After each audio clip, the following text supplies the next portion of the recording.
Well, good afternoon, everybody, and thanks for coming along.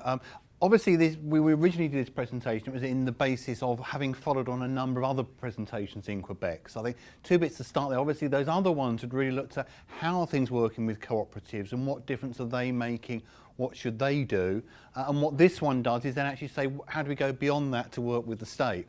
So I'm conscious I kind of lost my introductions by the other ones that have gone before. I'm also reminded actually one of the best CoOps chief executive I ever had, a guy called Bob Burton, said that his ambition in life was to get me to do the same thing twice. So he'd be proud today that Murray's got me to present this for the second time. So the question we wanted to look at within there is, having looked at a whole range of different co-op development issues, for what is it that we think the state should be doing, and equally important, what should we do ourselves? Co-ops have a habit of actually having a long list of what they think somebody else should do, but actually far less of actually admitting what they should do themselves. And this was to try to bring that to life. Now, at the Plunkett Foundation, we think we've actually got an advantage of looking at some of these issues, really because of our founder. Because Horace Plunkett did many things in his life, but two of the key things were, one, he actually started co-ops. So in Ireland, he started over 1,000 different cooperatives. He then inspired cooperatives around the world, including significant work in Western Canada. So he actually knew what it took to get them going.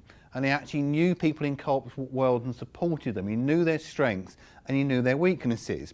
But also, unlike most cooperators, he spent time as a member of Parliament and also as a government minister. So for some 6 or so years, he was in essence the Minister for Business in Ireland when it was under British rule within that. So he actually saw firsthand the strengths and weaknesses of what co-ops can do, but also the strengths and weaknesses of what government could do. And I think his thinking has undoubtedly sort of permeated with how Plunkett looks at the issue today. So I'm going to sort of share a bit about what his thinking was, and then, well, how does that experience of that, particularly in the UK? And in a nutshell, what he said of what government should do is that, yes, you wanted the state involved, but you wanted them involved in certain ways. And I just love this phrase that he came up with, where he said, state aid should be dispensed only in such a manner as to stimulate and strengthen the self-reliance of the people. And that absolutely is still the approach there. We want to work with others, but not at the expense of people being able to do it themselves as well.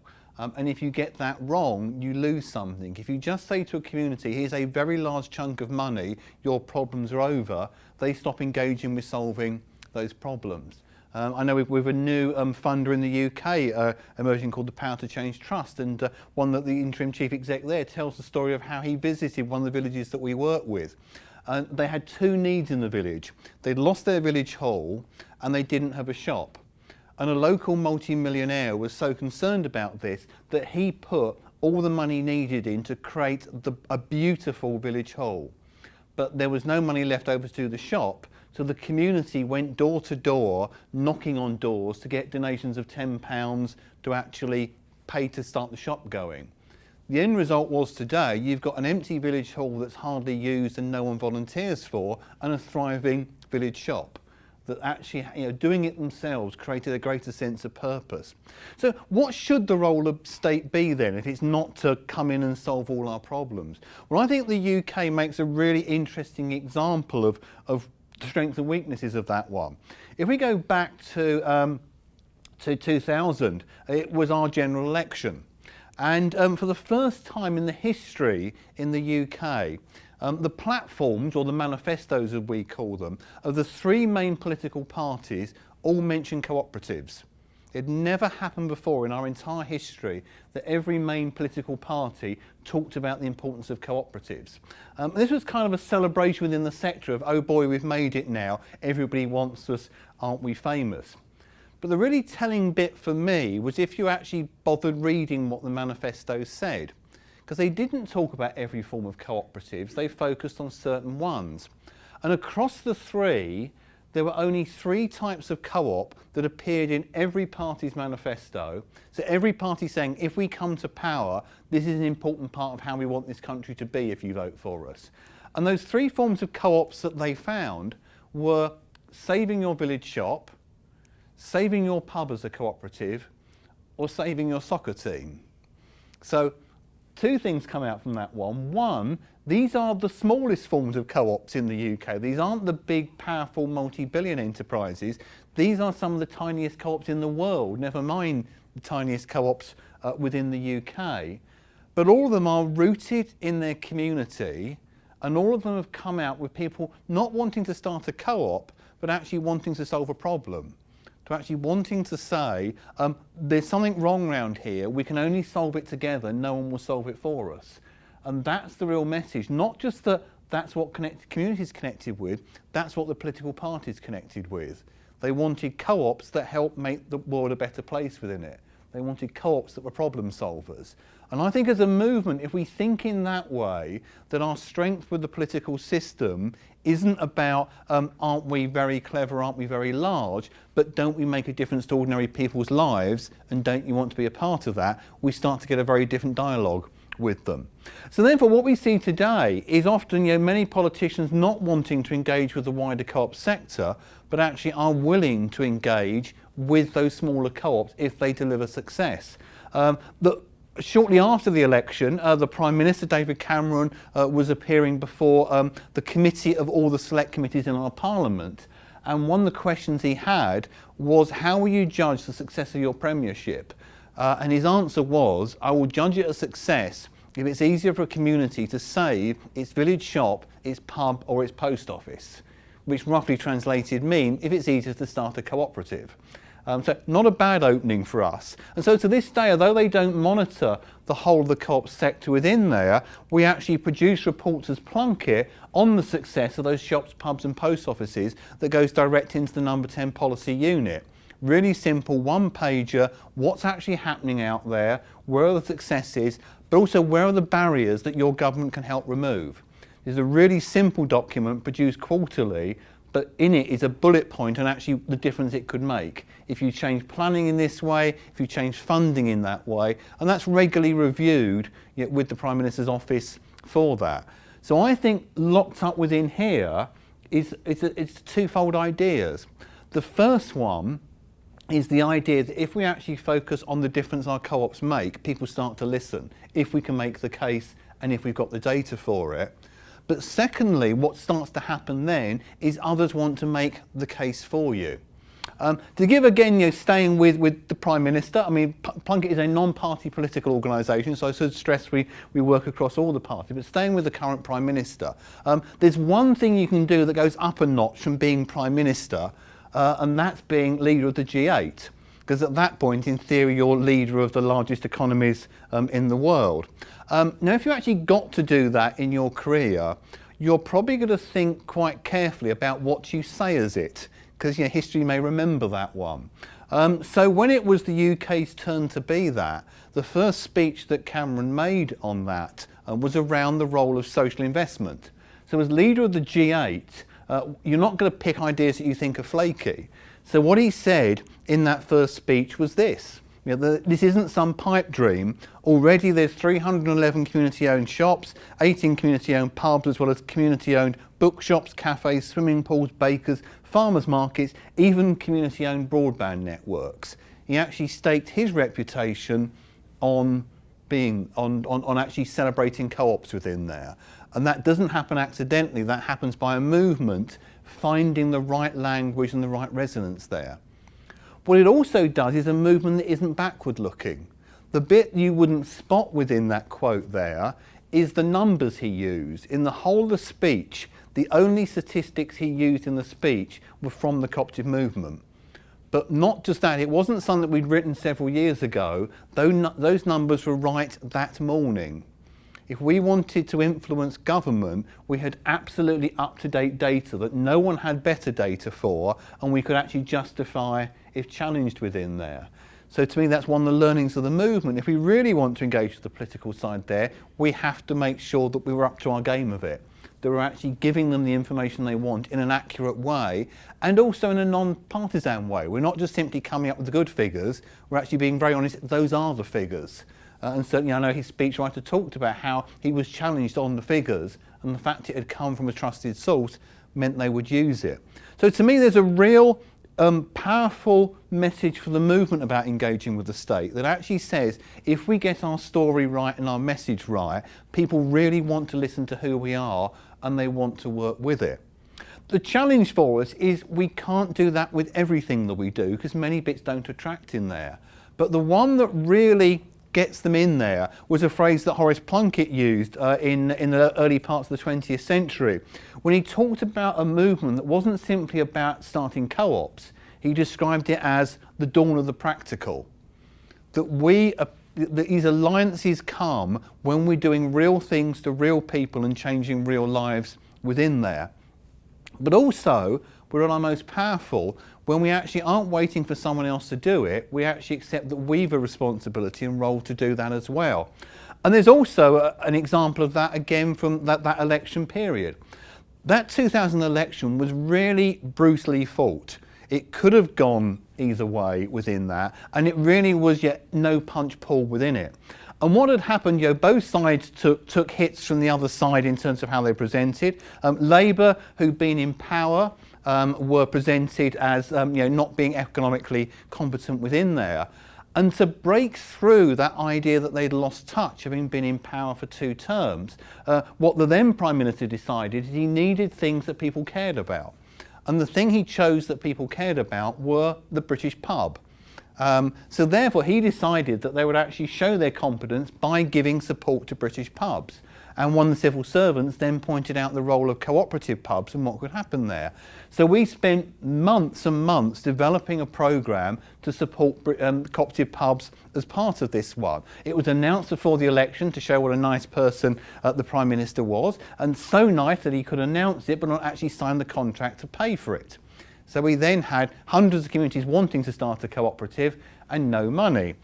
Then on the other side, again in a hard-fought campaign, the Conservatives also had to deal with their own ones there. I should point out this is not an official poster, but it shows the kind of tone of the election campaign.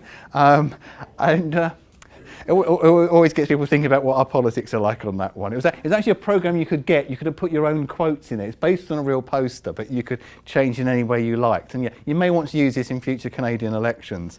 I can just see who else you put up there. From their point of view, they actually supported cooperatives, but they weren't going to do what another government had designed. So when they got into power, the first thing they did was to cancel the pubs programme. The same day as the Prime Minister was talking about how much he supported cooperative pubs.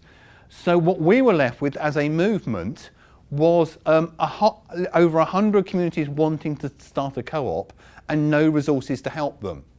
Now the traditional movement would be, well, isn't the government terrible and let's all give up and go home within it. But that's not, I think, how the movement should approach these things.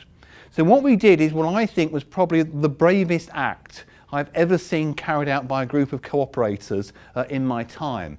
And that is we took all the people that had wanted to support cooperative pubs and they agreed, selfishly, to actually be locked into a pub, a cooperative pub, the first one in England, Heskett Newmarket in Cumbria. And they agreed, at risk of their own personal self, to be locked into a pub and not to leave this pub until they had the solution to how we could help those communities. They could have been there for months. It could have been awful for them.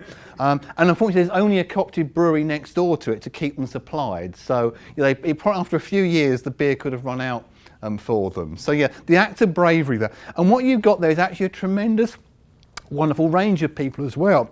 So you've got the Campaign for Real Ale in there. You've got Heskett Newmarket Pub in there, Co-op Community Finance. We've also got CMS, a major developer of pubs. Cooperative Group are in there, Cooperatives UK, and obviously the Plunkett Foundation as well. So really nice sort of mix of people in there.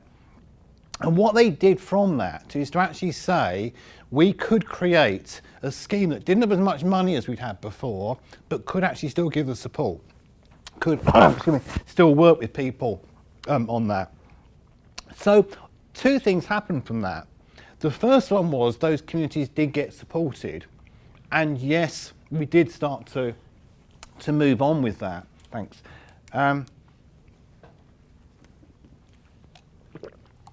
So what we ended up with is, therefore, the communities did get supported, and we did get new co-ops coming from it. But the real learning point for the sector is what happened with the politicians. So having cancelled the whole programme, the government is now a significant funder of cooperative pubs. They now support them. Sorry, my throat's going to go completely now. Yeah.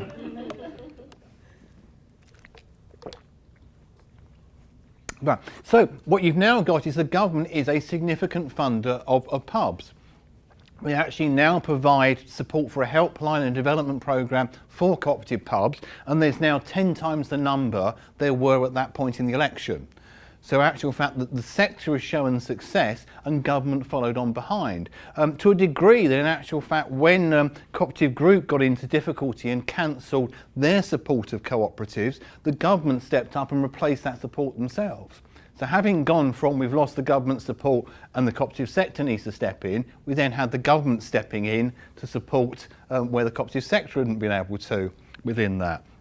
And you only get that approach with a dynamic relationship with government that's making the case within there. And we have a community pubs minister, and you really can't fault the support that now goes into that. So we literally went from a disaster through to actually significant support for new cooperatives taking place in there. And the whole thing is, if we hadn't had the guts to actually say we're going to take control of this and we're going to do it ourselves with and without, we would never have got there. So for us, the approach to working with the state is not simply to say, well, could you do this? Or for us to ignore them. It's to actually say, we're really committed to this. We think it will make a difference in the world. But if you don't want to support us, that's your decision. That's a shame. But we're going to do it anyway. If you did support us, there can be a lot more of it and the benefits will be wider for it. So you're actually both clear, you're driving the strategy and linking with those that are willing to do that. So what we now have is a tremendously dynamic group of people delivering on that one and people getting very excited around that, and every single one being a good news story within it. This being one of the later ones here. Real breakthrough on this one. This is the first cooperative pub that actually is entirely volunteer based. Most of the other ones employ staff. This one's entirely volunteer based. As a cooperative, it does have a problem. And that is the fact it's got too many people volunteering to work in it. They actually have a waiting list of people to volunteer in the pub, which I don't think in many other co-ops of people queuing up saying, I'd like to come and work for you for nothing in there. But it just shows the community connection that it gets with it. So to me, the ultimate learning of how we work with the state within that is not to say that people come to us because we're co-ops. It's not to say they'll actually support us because we've actually got the right economic stats. Basically, they're attracted to us by our ability to solve problems, not the size of our co-ops. And all co-ops of any size can be part of that problem solving, but that's when we get dialogue going. And that to me as a sector is where we have to think, have we got the right information, the right research, the right figures to actually make the case that we're doing that one? For it. And now that was an issue that Horace Plunkett spent his life worrying around and thinking around, and particularly working in an Irish society where often people would look towards the state as being the only solution. He was often unpopular for actually challenging that one. But how he put it within his work, he says, if I were asked what is the most important lesson that we Irishmen of today have to learn, I should say it was to distinguish clearly between what we ought to do for ourselves and what the state ought to do for us. So that to us is the challenge as cooperators. What is it that we're going to take responsibility for? And then surprise, surprise, other things will follow onwards. And he would always argue what we could do for ourselves was always more powerful than what we could do separately. So to me, what there is actually a kind of a tension between that desire to be clear yourself what you do, but also looking outwards, that it's very hard to do and many co-ops can struggle. I mean, how we put it within that one is it's kind of the tensions of a yin and yang within there. The first thing is, are we willing to support the strategic development of our sector? Is our cooperative willing to say, if our sector's going to develop, we've a responsibility to put that in there. We've a responsibility to be supporting and helping. And I think the work the Federated Co-op and the cooperative retail system are doing of actually supporting that in Western Canada is a fantastic example of doing that one. But many choose not to, and I think to their weakness. And then secondly, that's still internal, that's still us looking at the sector, is are we willing to look beyond our existing interests to the interest of wider society? Are we willing to actually say the solutions that may be sought may not necessarily be our own?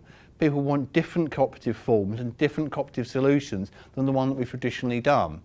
And I think if we actually can get that one of realising that we're part of a wider society, but also proud of what we can do as a cooperative, that's when we get other people's attentions, and that's when we can make a difference with the political system and how we work with it. So that's a quick insight. Hope that helps there, but really happy to take a few questions from people on that.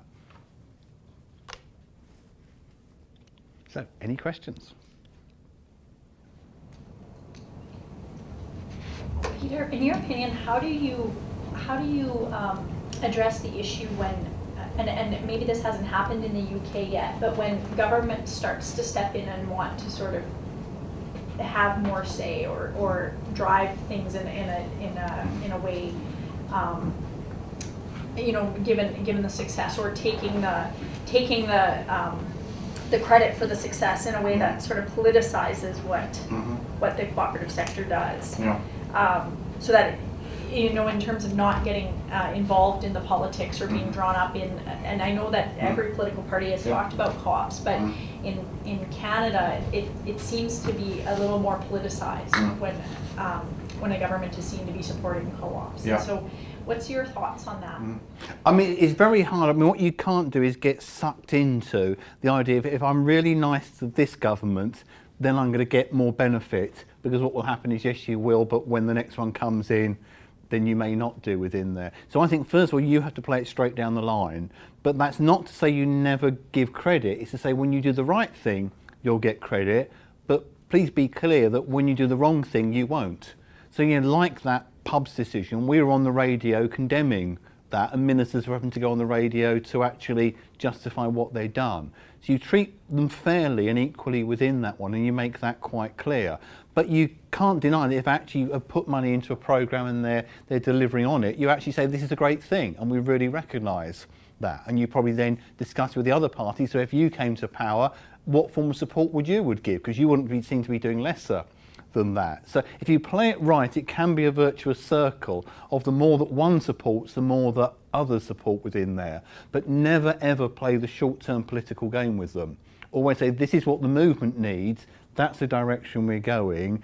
If you're part of that one and you support it, then we're certainly going to give credit for it. But if you're not, then we'll be against within there. But it's a difficult game, because politics obviously is a very confrontational world within that. The great thing is that virtually all political parties will have some form of tradition of cooperation within them. They will express it differently, they'll articulate it, they'll have different priorities within it, but locked within both left and right and all the other combinations is always something about cooperative action, and it's finding what works within their own party and their own language for it. So yeah, not an easy one, but the main thing is not getting dragged in to the short term. So in your example, you talked about village shops and pubs, and they would be the smaller co-ops. So does some of that good faith then leak over to the larger co-ops, or does government not really see a distinguishing factor when they get to a larger size? What's been your experience there? It's not an easy one, and I think with us I'd kind of do it in two halves. So if I can do it part of the last couple of years within that. Prior to that, the large had always assumed that they were the ones that had the ear of government. The reality is, what I think we started to find is they didn't, because often their asks were very personal to themselves, and they weren't connecting with that wider agenda for it. On the other hand, undoubtedly, there was a reflected glow of cooperatives being a good thing, so they could benefit within it to a degree. We're now in a far more uncomfortable situation with the challenges at Cooperative Group, of where the large is actually being exposed to very, very negative publicity, and these others are sailing on and doing well within that. So we're seeing and I hope Canada never has to face the same issue of that diversity between them. So we find the large that are sharp on how they use this can actually gain traction and can get listened to. The large that simply think because the government's supporting the very small, they're automatically entitled to actually therefore get benefit, tend not to. So to give an example, a few years back, one of the larger co-ops, was then called Oxford Swindon Gloucester Co-op, had a policy where they said that a minimum of 1% of their profit would go to the creation, promotion and development of other co-ops. Now that one, when you're actually then dealing with politicians, sent the message, we care about more than ourselves, and suddenly you had their attention when you're actually working with government within there. So in some ways what the larger can learn is by actually showing that they're part of this success and they have a wider view, they'll then get their issues listened to. If they just assume government likes co-ops, therefore they'll do what we want, they tend to struggle within that. And I think it's about just finding a language, because to me it's not large and small, deliver differently, it's large spotting when it's delivering in the same way there. If you take Western Canada, the number of small individual communities that are benefiting in exactly the same way as those small individual co-ops are doing, telling that story and bringing that out will connect with politicians as well. So I don't think it's an either or on large or small, it's that connecting language that you have to watch out for. And the more it's seen as one mission, the more powerful to me the larger become. And you refer to it as community-owned, and that language is woven throughout. Do you ever refer to cooperative? Oh, it's a really interesting one for us. So it's one of those bits also, if I could rewrite history, I would change. The reality is in England, the village shops, when they very first started out as this kind of model, the co-op movement was ignoring completely. And when Plunkett got involved, they started to then come under that remit there. But in England, that language of community owned has stayed there. Whereas, for instance, our work we're doing in Ireland, they are all cooperatives. We have an added problem, there's a slightly odd bit within UK legislation, that there's two main forms of co-ops under the Act. And one of them, although it's completely cooperative, legally cannot use the word cooperative, a community benefit society. So in some of them, actually, the individual can't put the word cooperative up there. The interesting thing with the pubs one is the government talked about community pubs all the time.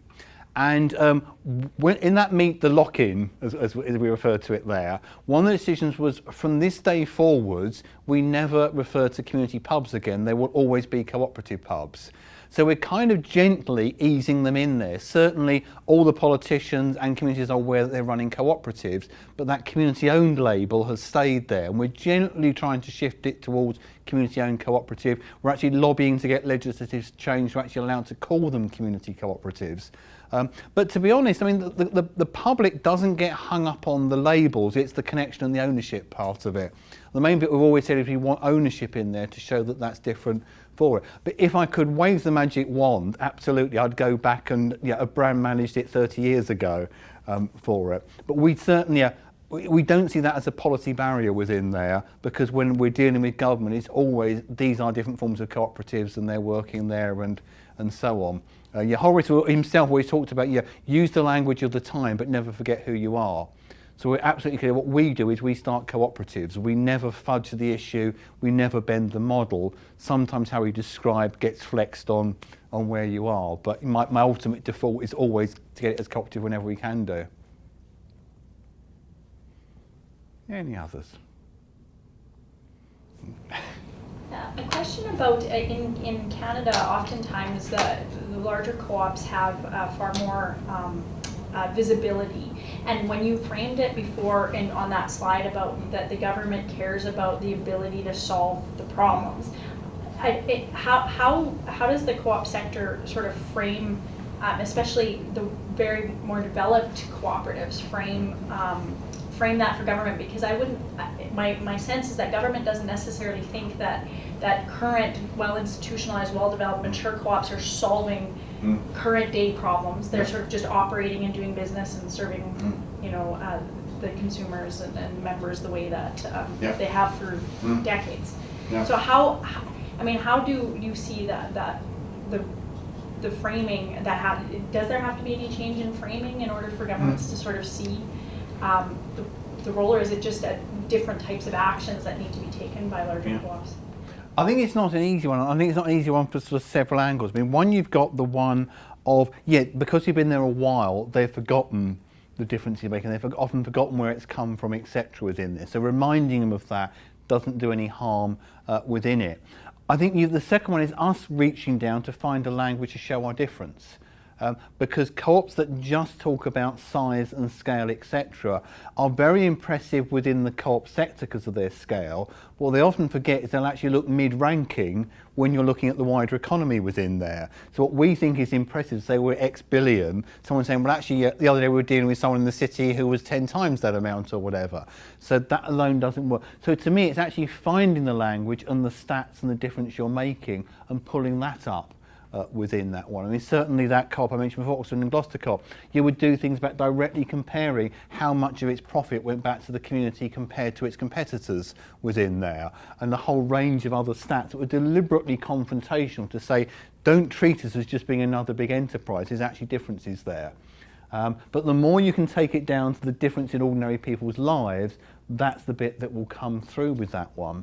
But to me, the most advanced one in there is we're actually running a session in Brussels of the European co-op developers. And what literally across Europe people were saying, our problem is all the co-op promotion money goes into talking about how successful the larger are, when in actual fact there's nobody making the case for why you want to start a co-op yourself, and this is part of. When you actually see some of the largers also putting money into that one, I think you start to get a strength there as well. So to me, it's again getting a richness of the message. It's about the difference you make, not who you are, and assuming either A, saying you're a co-op, or B, talking about scale alone will make the message come true. Anything else, or are we about that? No? In that case, thank you ever so much, and I hope it gives us something to think about. Thanks, Peter. Peter.